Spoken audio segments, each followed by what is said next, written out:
Hey there guys, welcome back to Skirmish Miniature Gaming. It's Luke here and I'm back for some more Walking Dead, but this time it's for the expansion standalone game, board game actually, skirmish board game called Here's Negan, which is basically following Negan and his followers through the Sanctuary. So if you've ever watched the TV series, you don't necessarily have to enjoy the game, it's still pretty fun.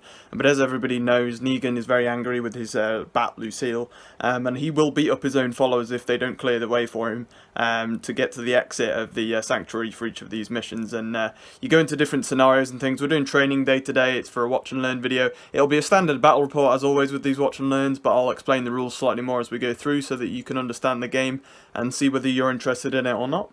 But it's a neat little expansion game, and I hope you enjoy it, guys. Make sure to subscribe if you're new. There'll be plenty more Walking Dead on the channel, especially with solo play in lockdown at the moment. But also please do make sure to leave a comment down below the video. It really helps with YouTube and pushing videos and things. That's just how YouTube works. Helps with the algorithm and things like that to push the videos. So and please do throw a like on the video, guys. But I'll see you there and enjoy this one. Right then, here we go. We've got everything you need, pretty much, that's inside the Walking Dead Here's Negan board game set. Kind of an expansion and its standalone game to the Walking Dead All Out War game, if you've seen us play that on the channel. If you want to check out the watch and learn video for that, you can do. I will tie that into the video description or at the end of this video.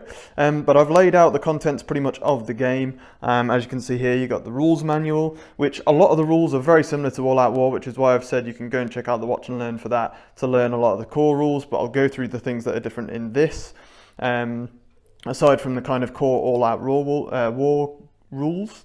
But otherwise I'll take you through what you kind of get in the box as well. You've obviously got your fighter cards, and they look slightly different to the All Out War ones. I'll take you through those individually in a moment to kind of show you the differences and what's on the actual stat cards for this game. You've got the board tiles, which you combine to make different scenarios, and they're brilliant because if you do want to combine them to make your own map, you're more than welcome to. But we're going to be doing the training day scenario today, which is just a nice and simple 4 tiles and a slightly simpler scenario to show you how the game works. Otherwise, you've got your threat tracker there that revolves around up and down depending on the threat level you're at during the game. You've got your events deck, your Negan action deck, because you've got the Negan mini here and the game is obviously based around him, so he's got his own deck for events that can happen. You've got a supply deck for when you scavenge, random scavenging, and you've got the room deck, which is for when you enter new rooms and secure them and reveal what's in the room, essentially what's kind of happening in that room. So it all remains a secret until you make your way further up the board. But you've then got your token packs here, so everything you can see that I've laid out on the board today, such as these secure tokens, and you've got the walker tokens, which will turn into the actual walker models once you come within line of sight of them. You've got like these barrier tokens and different things like that in the set. Lots of different other ones that we haven't got in this scenario that you can use that come with it. Med stations, all that kind of different bits and bobs. You got activation tokens here. You got some clips that are used for the side of the cards to track your different things on the cards. You got the dice, which you do get with All Out War anyway, so you'll be familiar with these. You've got the 3 white dice there, a blue dice, the red attack dice, and you've got the black chance die there as well. Otherwise, you do kind of have other tokens, like the doors. You've got the entry point tokens, the exit point token there. They all come within the set. And then the core manual here, the rules book, has, I think, 12 scenarios, yes. So you've got 12 scenarios in the book, plenty to do. These are preset scenarios. As I say, you could quite easily build your own scenario in your own campaign with this. It also has a section in the back for a survival mode, which is kind of like a campaign system, if you like, so that you can combine your games together. But otherwise, today we are going to be doing training day, as you can see here. So as we go through the game, as always with these watch and learn videos, it's going to be a normal bat rep, but I'll kind of explain more what's sort of happening as we go through. To win the game in this one, you can see on this map here, I've built the map as per.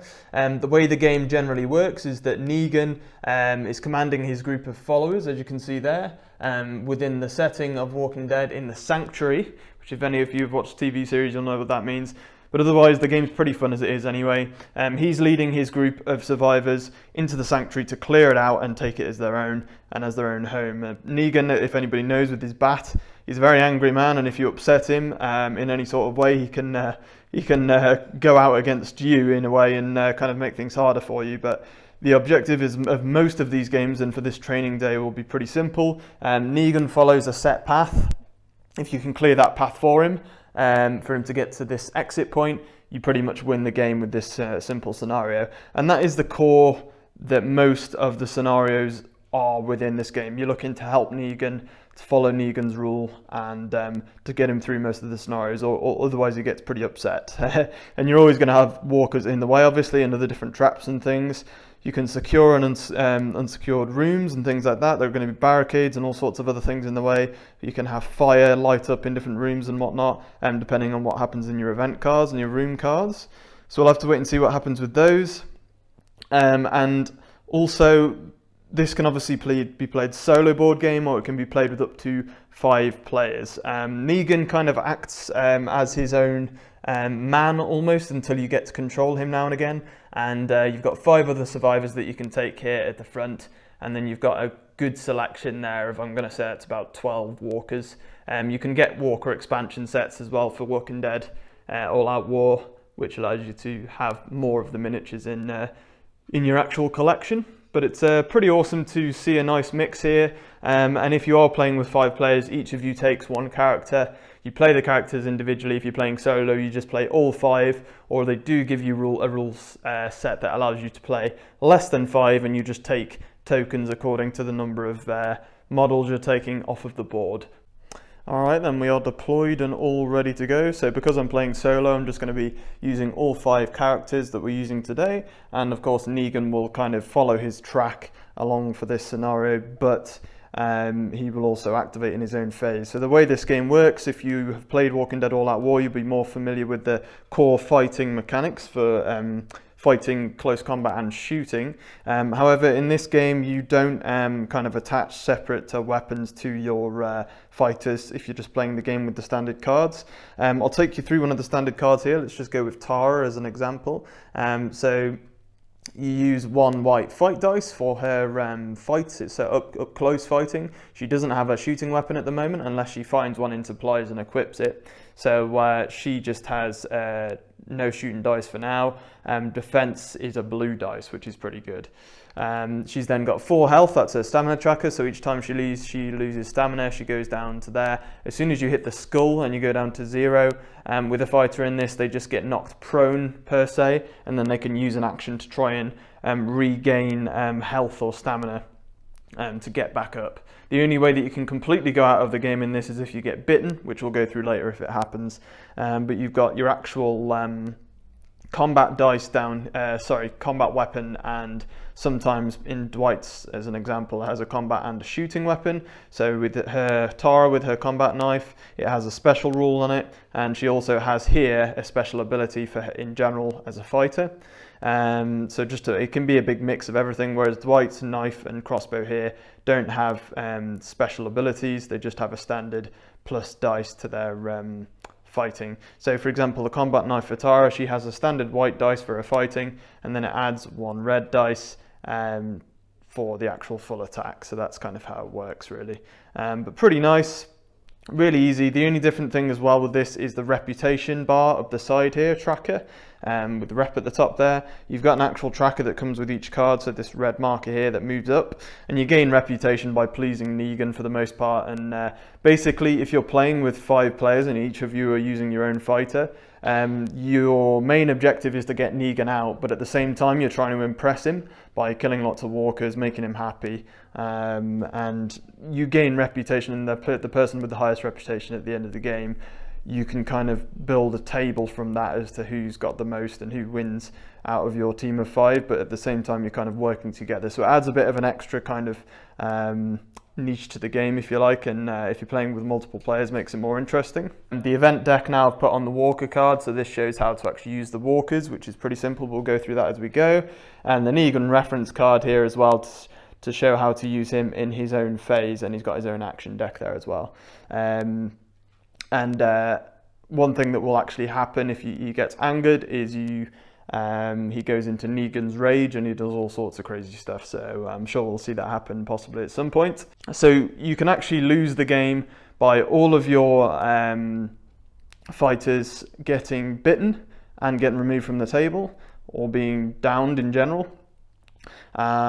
If Negan goes down to 0 stamina, he cannot get back up. As soon as he goes down to 0 stamina, he's out of the game and you lose the game, it's over. So you do need to protect Negan on his route, because he has to stick to a specific route. You can't really move him anywhere around that, per se. The threat tracker, if that ever goes up to full here on the skull, to maximum threat level, you'll lose the game as well. So there's a few ways you can actually just straight out lose the game, but that's why there's a generic scenario. As you go into bigger maps and use more tiles, there'll be more objectives that you have to actually achieve to win the game. So going into the first survivor phase then, we can make one of 2 actions with our survivors here. However, they do have to be 2 different actions, so it's worth noting that as you go to choose what you're going to do. And I think here it's going to be John. Everything, like I said, has 3 movement. So in terms of how movement works, you can move diagonally or into any adjacent hex that isn't blocked. So we're going to go with John here. He's going to move diagonally for 1. In the middle of your move, so long as the door isn't locked, you can just open it. So he's going to open the door there for now. He's going to go 2, and then he's going to go 3, probably through the next door as well. And once he opens that, before he walks into the room there, I will have to draw a room card to see what's actually inside the room. And we have one overspill, so 1 supply token, blue number of walkers appear, and place white more walkers outside this room in the closest possible spaces to the doors just opened. So the supply tokens, when you drop them in, there's one with the overspill room card there. They can be placed by wherever I want them to within the room, so long as they're not adjacent to the door that was just opened, which for example is here. I am just going to leave the door open now so I actually know where it is. There we go. And you can't place it in an adjacent square, however you can place them anywhere else in the room. Then obviously we have blue number of walkers entering the board, so we'll do that. And we've got 1 walker placed, and you place the walkers effectively straight away on the exact spot that because these markers here, the secured and unsecured markers, have to always be in the spot that it shows on the scenario map, because that also reveals where you drop in walkers when you enter a room. So the first one gets placed on the marker itself, then all others are placed by wherever you choose adjacent to that walker there. And if you want to randomize it, you can, but the first one goes on the marker. And then what it is saying here, though, is because the room is overspilling with zombies, or with walkers in this case, should I say, you get white number more of walkers placed as close to the door that we opened as possible, because they've all poured out of the door. Oh, and that is 2 more walkers. Okay, and there we go. They've both been placed either side of John. Okay, John's going to carry on moving through here with his movement action, and then he has no shooting, obviously, and you can't make the same move action again, so he'll probably be done there. I can't use the hold your nerve action because the threat level has to be 2 or more.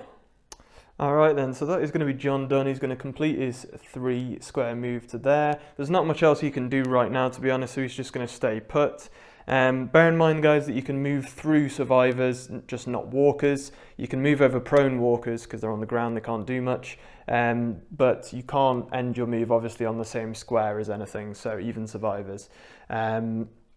So the only thing that's going to block your movement or line of sight for shooting is a closed door or walls, obviously.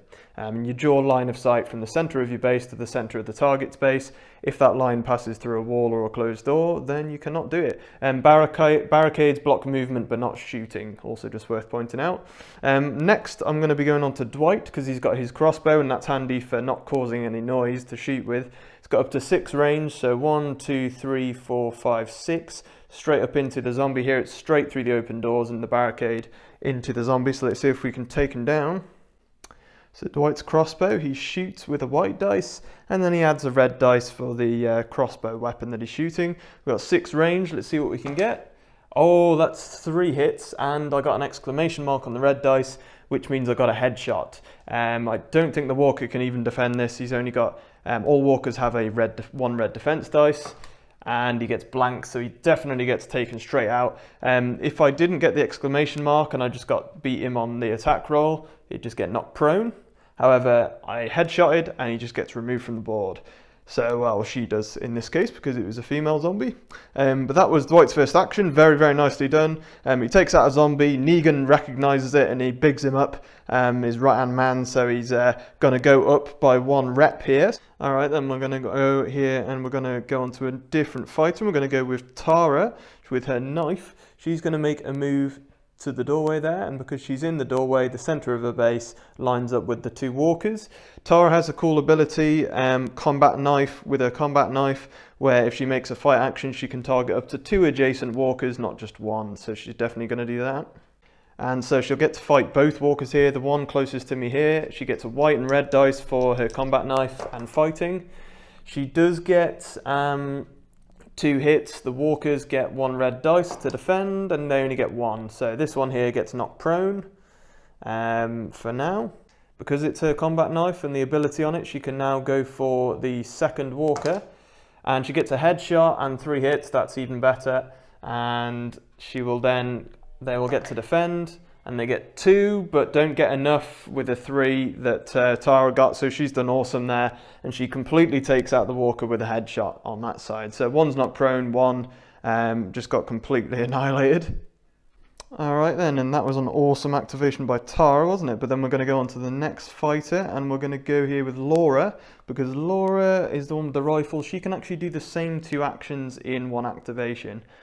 She's got that as a special rule for resourceful. So she's going to move 1, 2, 3 to the middle, and then she's going to use the second same action to go 1, 2, 3 to the next to the supply counter. That's her 2 actions done. She was able to do the 2 same for resourceful. Alright then, so the only one left then to go is Sherry at the back here, and she's just going to use her insightful action, which allows you to basically force another fighter within 6 square range to basically do another action.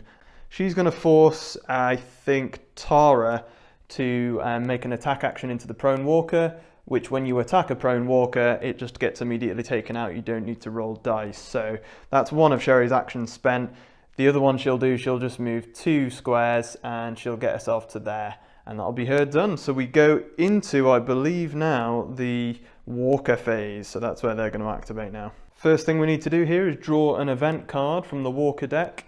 And it's going to be roamers. So we go +1 threat level as per the top of the card. Goes up to threat level 2 now on the tracker, and place 1 walker token on each entry point up to and including the current threat level. Choose a survivor, place 1 walker token on the nearest unsecured token to them. Effectively, what I've done here, the first part of it does not matter because the entry points at the moment were not high enough threat level to actually use any of the entry points, so no walkers get placed on those for the first part. Then choose a survivor and place a walker token on the nearest unsecured token to them. So I've chosen Dwight as my character of choice, and the closest unsecured token is in this closed room here with the walker on it. Now it doesn't specify that you can't do it in a closed room, it just says the closest, it doesn't say closest open route, so technically that's the closest unsecured token, so I've put it on there. Otherwise it's going to be here onto the second part, which is to move all tokens on the battlefield up to 1 step towards the closest models on the board, so fighters for me. The walker inside the room here will just move 1 spot closer to Dwight, but obviously he's behind a wall and a closed door, so can't see him. The walker over here moves 1 space that way as well, but still not in line of sight of anybody, so once again just stays put and does not reveal the walker itself. So that is the end of the walker phase. The event card was done and all that jazz, so it's literally just going to be on to the Negan phase, which is the 3rd phase here. And he has to now move his shortest route. So his route is pretty much through the doorways and things like that through here to his exit point. So what you do is basically as soon as he activates, so long as he isn't adjacent to any enemy walkers, you just move him along his route after drawing an Negan action card. So we'll draw an action card here. Let's see what it says. You are weak. Move 2 spaces, remove 1 reputation from all survivors within 3 spaces. Ouch. Okay, then, so the card does specify he moves up to 2. However, he moves 1, and then he can't move the second one because my survivor is blocking the route. And so he gets angry and enraged, and Negan's rage becomes the thing of the activation now, I suppose. So you don't do anything that it says on the card anymore, you just go with all the enraged rules, and this involves the blue dice for the most part. Then says the survivor or survivors with the most reputation, which at the moment is Tara, because she's taken out 2 walkers this round, will now lose blue worth of rep, and she loses 3, so she goes back down to 0 now. Any then of my fighters within 3 spaces and line of sight of Negan, which is all 3 here, and I don't believe that John is there, so he will be okay for now. But these 3 that are in line of sight of him in within 3 square range, they're all gonna get jabbed by Lucille, his bat, and lose the stamina. Other than that, he doesn't finish adjacent to any enemy walkers, and he had people to hit and get angry at, so he didn't make any noise by shouting out in anger. Okay then, so in the end phase, the threat level goes up by 1 from 2 to 3 there. Basically it goes up if there is any fire anywhere on the board, or that hasn't been put out, or if the number of secured tokens on the board is fewer than the number of fighters you have on the board. I have 6 fighters still on the board, there's no secured rooms, so we go up by 1 for the threat level, but no more than that because there's no fire. If there are any prone walkers, you roll the black dice. On a star, they stand back up. There are no walkers though in line of sight. So we're just going to go straight here onto round 2 and straight back into another survivor phase here. Okay, straight away here we're just going to activate John. He's going to go 1, 2 and 3 next to the door, but he's not going to open it, he's going to leave it for now. And he will probably, he's not been hurt yet, so he's just going to try and reduce the threat level right now, I think. Alright, and then for his second action, John is just going to try and secure the room. You get 1 white dice per fighter in the room. We've got 2. I need to equal or beat the threat level, security level, which is the green in the middle there. So it's 1 at the moment, so I need 1 hit at the very least. I get 3, easy peasy. So I secure the room. And then I also gain 1 reputation for John for securing the room. And I also get -1 to the threat level, so it goes back down to 2 there. So he gains reputation equal to the security level, which was 1. Every other survivor in the room that helped gains 1 as well. So in this case, because the security level's at 1, everyone just gains 1 rep. So John and Laura go up to 1 rep, and then he's done, John, so let's move on to probably Laura here. She's going to search the supply chest in here, and we'll flip that over so that we know it's been searched, or take it off should I say, and let's see what's in the supply chest. It is a supply cache. Okay, so incident though, gain blue reputation, each survivor in the room restores red stamina, nice. Discard, and draw another. Both John and Laura are the ones in the room, they don't have less than their full stamina, so they don't lose anything, but she does, Laura, gain blue reputation there for opening the supply cache. She gains 1 rep to go up to 2, and then she also has the ability to draw another card after this here, and she picks up a knife. Yeah, she gets to add the knife then to her bag, and pretty much she's just going to then add that out of her bag. She's going to put it into the assault rifle spot, and she's going to put that on her back, because now she has a knife and a throwing knife, and she can use it in the fight phase as well. So she has dual knives right now, Laura. It's pretty cool. That was her second action, to actually equip it from her backpack and switch it out for her assault rifle, so she's done.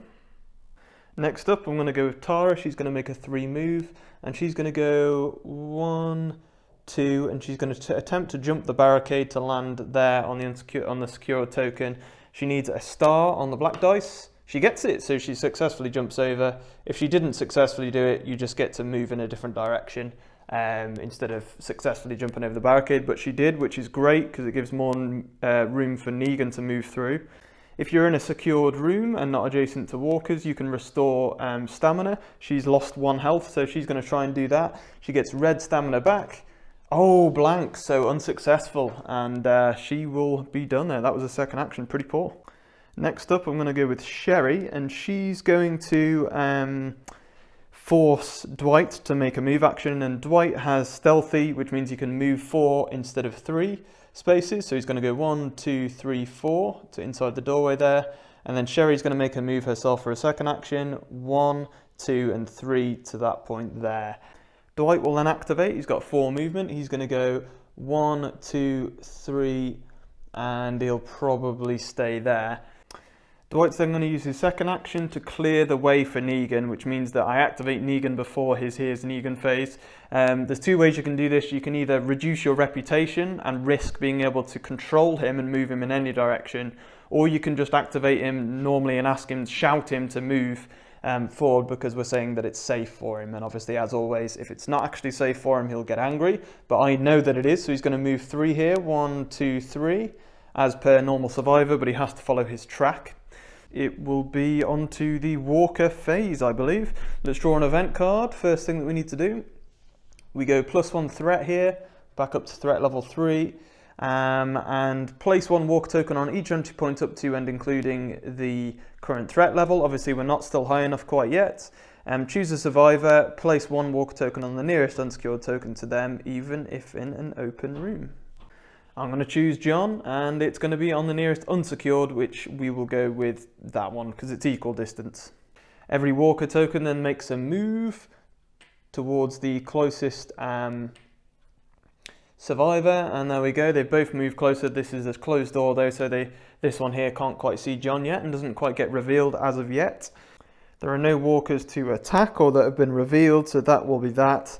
And it's just going to be straight on here to the Negan phase. He is not starting opposite, he's in a secured room, so he's fine there, he's quite happy. And we just draw his action card.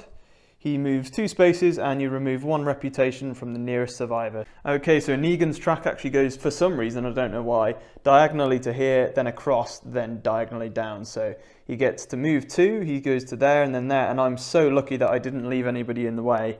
I thought he was going to move down into Tara there, but luckily not. So he just moves his 2 and then you remove 1 reputation from the nearest survivor. Both Dwight, Tara and John are next to him. I'm going to choose Tara because she's on 0 anyway, so I'm quite happy doing that. Sorry, Laura was also actually an option there, but I didn't want her to lose any either. So it is just going to be straight over here to the end phase.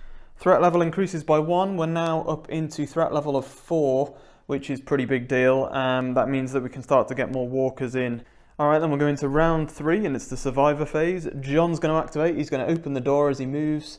We're entering a corridor, so no need to worry about doing a room card. But we do replace the token, though, with a walker, because it's now been revealed in line of sight. John will then continue his move to the middle there, and he will attack the walker for his second action. Then John's going to attack. He's got his crowbar, and he has his special bruiser keyword there, which is pretty cool. It means that if he gets double the walker's defense stat, he takes them out of action even without a headshot on a exclamation mark. Or if he equals or beats the defense roll of the walker, he knocks him prone even if he hasn't beaten it. So he gets a white dice for the crowbar and a white dice for fight. So stat. He gets 2 hits, not bad, but no exclamation mark. If the walker rolls a 1 or less, which he does, it's double and the walker goes down anyway. So nice easy work made of the walker by John there. I am going to force John to move again though now by activating Sherry. He's within 6 squares of John, so she's going to force him to move again. He's going to go 1, 2, and he'll go 3 to there. Sherry herself will then activate. She's going to roll a black dice to try and jump over the barricade, and that's cocked. Let's try it again. And she gets a star, nicely done. She'll move straight into the corner there by hopping over the barricade. That is her done. Laura can use the same action twice and not get a negative to it, so she's going to just move twice. She's going to go 1, 2, 3, moving through fighters as she can, and then she's going to do the same again and go 1, 2, 3 to there and catch up with John. Dwight's now going to activate, and he's going to move 4 because he's stealthy, so 1, 2, 3, 4, and he's just going to try and reduce the threat level, I reckon. Okay, so yeah, he's going to try and do the hold his nerve action, hold your nerve. If he gets a star, which he doesn't, but if he did, it would have reduced the threat level by 1 and his reputation would have gone up by 1. So we will move on to the last one, which is Tara, and to be honest, I don't think she really wants to get in the way of Negan. That being the case, I think she's just going to stand still, and she's going to try and hold her nerve.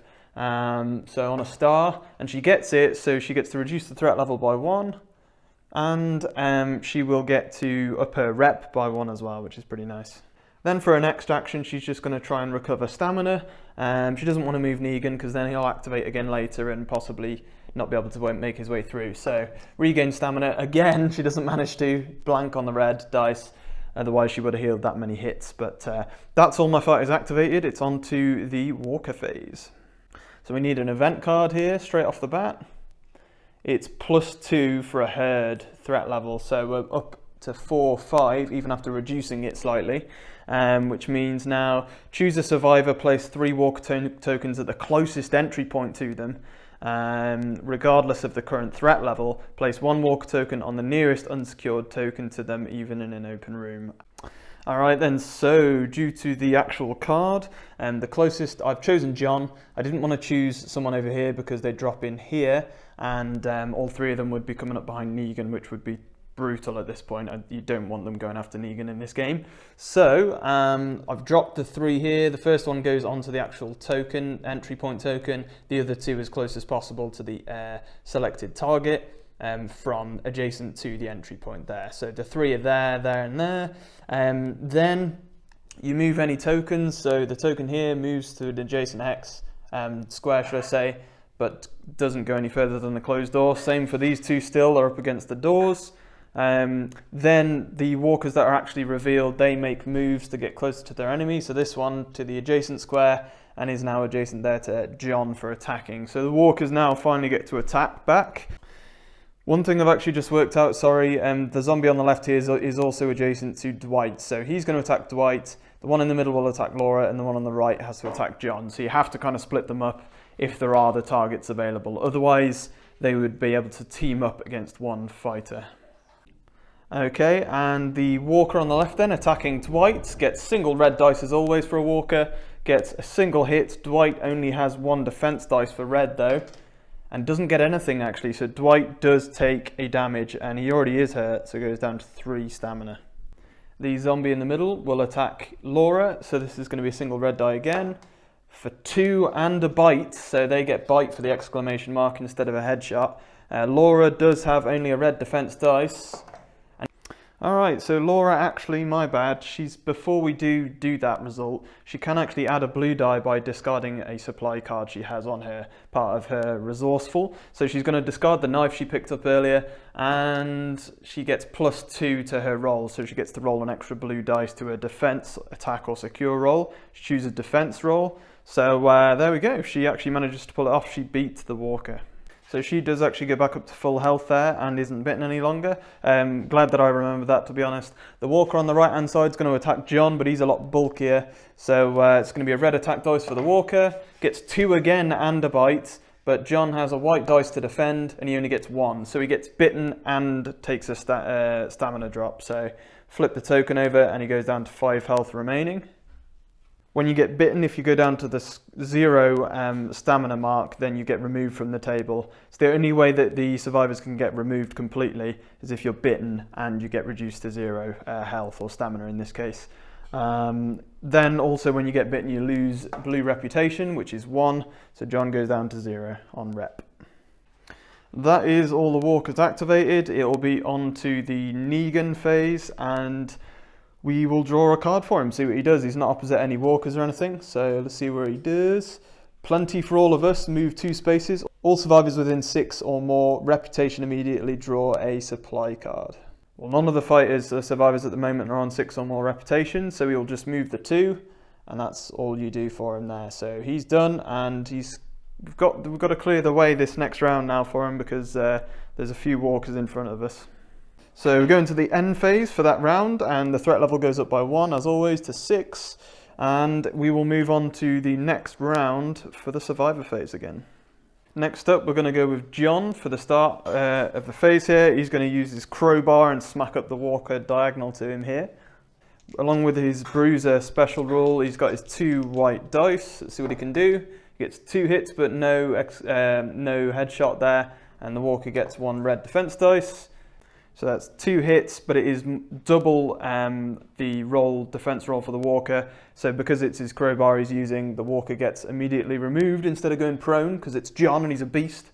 John will then fall back slightly, and he's just going to move backwards there to that square, just get away a little bit, give a bit of space for everybody to breathe, and move the walker away from him a bit. But Laura is going to then attack the zombie here in front of her. She has a knife, and she gets +1 red dice to her standard red to attack the one in front of her. She gets 3 hits and a headshot. Nicely done there, Laura. Against 1 red dice for the zombie, which only gets 2. So she does just about do it and removes the walker in the red dress. Nicely done. She's then going to make moves to there, because then she's out of the way, and will allow Negan to move through a bit as well. Then we'll go here onto Dwight's activation, and he's going to use his crossbow against the walker here. So he's going to roll 2 red dice. 3 again with a headshot, perfect headshot with the crossbow. 1 red dice for the walker, gets blank. And with the headshot in there again, he takes out the walker. Really nicely done by my survivors this round. Then Dwight can activate again here, and he gains a rep as well for the kill, as did Laura, by the way.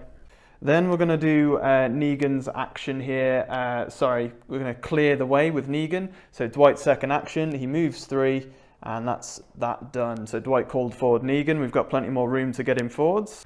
And then I'm going to move forwards Sherry here to there, and then for a second action she's going to use Insightful and force Tara to make a move action for 3. Then it'll be Tara's actual activation. She can use the same action because it wasn't her activation when Sherry forced her to move. She's going to use a normal move and get to there, and she's got an action left. Given that she does have an action left, she's just going to try and reduce the threat level and gain some rep. So on a star, and she gets it on a star there, and she's going to reduce the threat level by 1. That's Tara done, and that's all my survivors done. It's on to the walker phase. We need to draw an event card here. Things going to mess up again. Cry for help, choose a survivor. That model immediately performs a free call Negan action without paying the cost in reputation. However, the chosen survivor then causes noise. And when you use the call Negan action, you just get to move him 3 in any direction. I'm not going to move him in that direction. I'm just going to move him into the middle of these guys here, and that'll be nice. I want him to be a bit more protected. Also, when it goes into his phase now, I don't want him moving into this room. Alright then, so it's going to be Sherry who made the call, and the closest threat level, so you move the threat level up by 1 because she makes a call and she creates noise, and when you create noise you up the threat level by 1, which I have, which goes back to 6 because I reduced it earlier. All walker tokens then move 1 space towards the noise, and we don't have any live walkers active right now within line of sight, so they don't move 2 afterwards. However, I do then have to place a walker token on the closest entry point up to the current threat level. So current threat level is low, which is this middle entry point in this scenario anyway. So I place 1 walker token on there. I've placed it on the point there, and then it makes a move towards Sherry after the event card is done.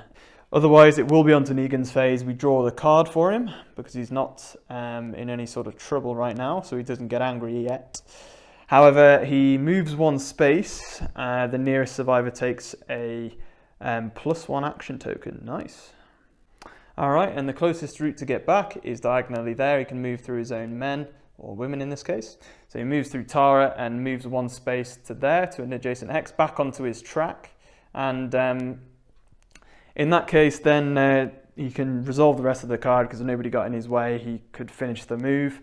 Only moved 1 space, but be more practical, he gives +1 action token to Tara because she's the nearest.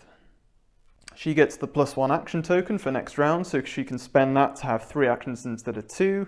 Also, it will be now, that is Negan done, so it's going to be on to the next round. We move up the threat tracker by 1 in the end phase. We still only have 1 secured room and all the fighters are on the table.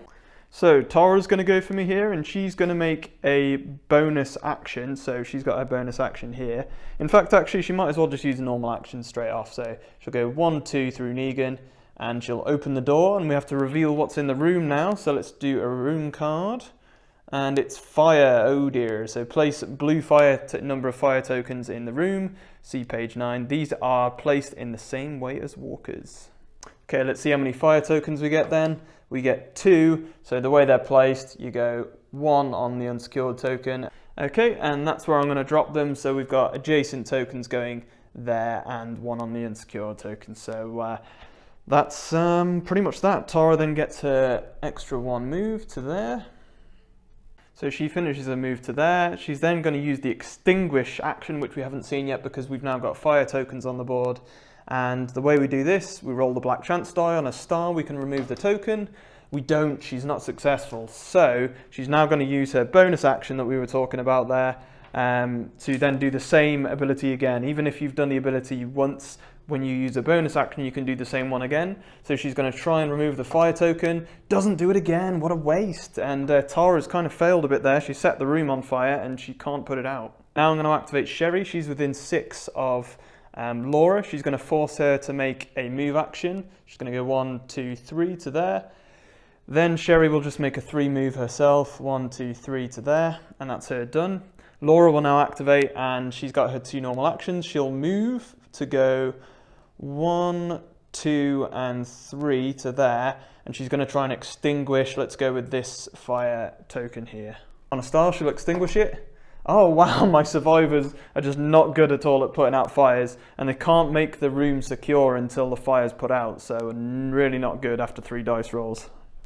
Okay, we're going to go with John, and we're going to move 1, 2, 3 to there. And then for his second action, John's going to try and hold his nerve on a star on the black dice. And for some reason, we can't get a star whatsoever this round on the chance dice, so it's just not working. We couldn't get that sheriff's badge. John is done, and it will be on to Dwight, who's the last activation. He's going to move himself into here, and then he's going to try and force Negan to move back. And if you want to try and make a call Negan action, you have to choose your reputation. So Dwight has 2. If you roll a 2 or less on the blue dice, you take away that rep, and you can use a here's Negan action on Negan. So 3, oh, that's really unlucky. So 3 means that it doesn't work because he didn't have enough reputation to order Negan around. It goes down to 0 reputation and fails the action. That is the end of that and the survivor phase, and I'm worried now because Negan may well try to enter the room, which could be pretty catastrophic. So we'll go on to the walker phase first though. This is where things can go bad still. We will draw an event card, and it's going to be +1 threat for roamers, so we go up 1 threat level to 8 for starters, which we're getting close to going up to that next threat level now. And place 1 walker token on each entry point up to and including the current threat level. Choose a survivor, place 1 walker token on the nearest unsecured token to them, even if in an open room. Alright, so we place the token on this entry point because that's the current threat level. We're nearly in the next one, which would have been here as well. Then each of the walker tokens moved 1 space towards the closest survivor. So this one that got placed on here, I chose Sherry on the nearest unsecured token, which was here. It then moved 1 closer to her. The one that was down here has moved 1 forward to there, and the one that was on the entry point, the new one this round, has moved just up in behind. This one has line of sight now of Sherry down the hallway, and so gets replaced with an actual walker, and that walker then makes a move of 3 to there, and that's that done. So he gets replaced with a walker, the token, and then he moves 2 towards the closest survivor, which is obviously Sherry. I think Negan, and this could be big. Let's see what he does. And open the fire, he's saying, so basically swearing. Move 1 space, any survivor with an equipped shoot weapon within range and line of sight of 1 or more walkers must immediately shoot 1. If they remove a walker from play, they gain blue reputation instead of 1. So luckily, I'm really lucky here, Negan only moves 1 space, and I'm not, I don't think, in line of sight or range of any walkers. Sherry can't see this walker here. So, that being said, we're quite lucky nothing else is going to happen there. Negan only moves 1, he's not going to quite get too angry at me yet. He didn't have to move into an unsecured room. However, we've got a lot of work to do now to try and actually do this. So we will move on to the next round. We go up into the next threat level on threat level 9. Also, if there's fire on the board, the threat level does increase by 1 more, which it will, to 10. So we will resolve the fire. Any survivors within 3 of range of the fire tokens have to roll a dice to see if they lose a stamina, and if there's any walkers within range, they just get removed. So let's see what happens. So let's do Laura on a star. She loses a stamina, she doesn't. You've got Tara, doesn't, and Negan does. So Negan actually takes a stamina loss, and that'll be that. Laura will go and try to remove this fire token with an extinguish, and doesn't get it again. We're just not rolling that black dice at all, are we? I need a new chance die. And Laura, though, can make the same action twice in the same phase, activation. So she'll try and remove it again. Black chance die. She finally gets it, so we remove one. Tara will try and remove the flame again, and does not manage to do it. We just can't seem to remove them, can we? However, she will make moves, and she will move herself to there, so she's still adjacent to it. Johnny's going to activate and try and make a move, so he's going to move to there, give Negan some space, and then he's going to try and reduce the threat level here. He's going to try and hold his nerve, so we need a star. Don't get it, okay, because we're not rolling stars at all this turn on the chance die for some reason. Let's go with Sherry. She's going to move in behind Negan to protect him a bit, and then for a second action, she'll choose Tara there to try and extinguish the flame finally. See if she can do it, and still can't do it. This is really unlucky, I must say. The only one left now is Dwight. Dwight will try and hold his nerve as well. We'll see if we can reduce the threat level. He does. We could have done with that for extinguishing, couldn't we really? Reduces it to 9. It's not really going to help too much, but that does mean that Dwight gains 1 rep. After gaining a rep, he's also going to try and command Negan. Might as well, so he'll spend his 1 rep to do it, but I can only roll a 1 on the blue dice. And I do! It's successful, okay, so I had enough reputation to command him. That then means that I can move him 3, which I certainly will, back to there. That allows me to gives me a bit more time then to secure this room effectively, and not have to worry too much about Negan right now. So that's all my activations for the survivors. Let's go into the walker phase. We draw an event card. Breakout, +1 threat level, back up to 10 here.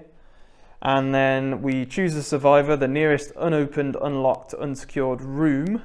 To that survivor is immediately opened. Open all doors in that room and draw a room card for it and any other rooms that are opened by this card.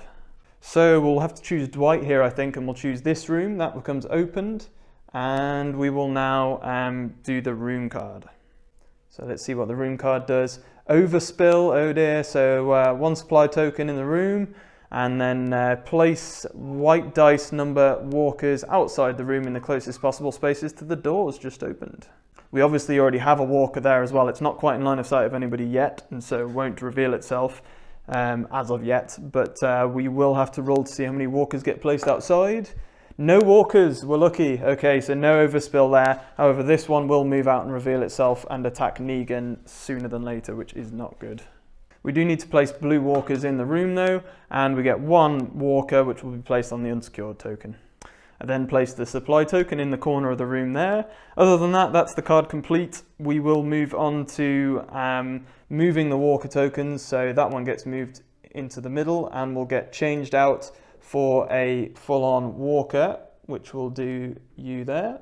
This token then gets moved 1, but isn't in line of sight anybody, so it doesn't get revealed.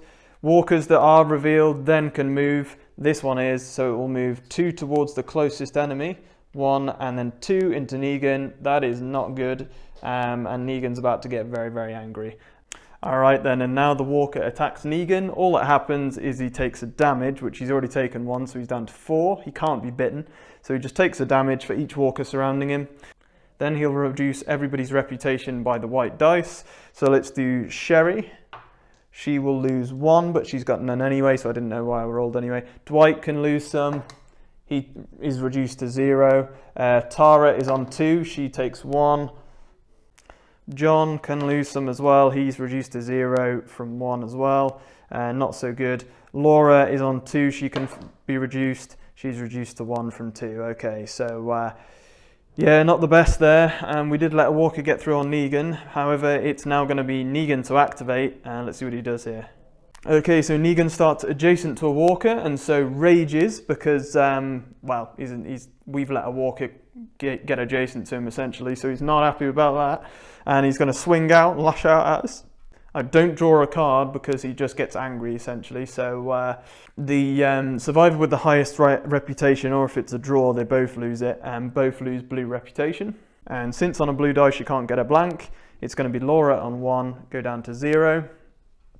And also we're going to be reducing Tara down to 0 because she's on joint highest. So they both go down to 0. So everybody's down to 0 reputation right now. Negan is not happy. Any survivors then within 3 spaces and line of sight of Negan lose 1 stamina because he prods them with Lucille. So it's going to be John, it's going to be Sherry, and it's going to be Dwight losing 1 stamina. So Sherry is injured already. She goes down to 3. Dwight goes down to 2. He's not looking so healthy. And the last one there was John. He goes down to 4. And he's bitten, so not so good for him. Then he rolls a blue dice and removes that many walkers within 3. Minimum of 1, as I said before, on a blue dice. And there's only 1 within 3 range. So he removes the walker in front of him after raging out. Alright, we then move on to the end phase. We've still got fire in this room here. And it is within 3 range of both John and Sherry now as well there. So they're going to get hit by the fire as well. Let's see what happens. So we up the threat by 2 because there's fire on the board, which goes straight up to 12. That's not so good right now. We really need to get Negan moving after removing this fire. Then Laura takes a stamina damage on a star. No. Tara does take a damage, so Tara is down to 2 health remaining. We're getting pretty hurt now with some of these fighters. John takes a damage on a star. He does. He's down to 3. Sherry as well does not. So going straight into this phase, we'll go with Laura. She can do the same 2 actions at once, so she's the one to put out this fire if anybody. She's going to try and put out the fire on a star, and she extinguishes it. Finally we do it. She takes it down. Then Laura's going to try and secure the room. She might as well try and do that action. So she only gets 2 dice. I would need 3 or more on the roll, which I do. I get 3. I need to equal the current security threat level, which is 3 on the inside of the tracker there, or more, and I managed to do it. So we've secured the room, and that means we can start moving Negan through. That's really important now. I'm then going to activate Tara. She's going to clear the way and get Negan to move 3. 1, 2, 3 to there. She's then going to do a second action to try and bring down the threat level. Might as well. In fact, actually, would it make sense to just heal? Probably to heal, since I'm in a secure room now. So I'll try and heal a red dice, and I do. So Tara goes up a health. There we go. Moving on to John here. He's going to clear the way for Negan as well. So he's going to move 3. He's nearly there. And then John will try and probably heal as well. He's in a hallway. Gets 1 heal to 4. Then pretty much done it here. It's going to be, we'll go with Sherry. She'll have the honours and she will clear the way and allow Negan to move to the exit door. And that will be victory for us, guys. It came close there in the end. We nearly lost some more fighters and whatnot, some more survivors. We just about managed to do it. The spill out from this room in the end was crazy. But we managed to get Negan to the exit. He's all happy now. And we finally managed to extinguish that final room. And a nice little starting scenario there that it got heated at different points towards the end there. And I was worried I wasn't going to be able to put out that fire. And that some cards would come out and really mess us up. But it worked pretty nicely. I really like this system. If you haven't played Walking Dead All Out War, it's a much more less linear system. It's an open table.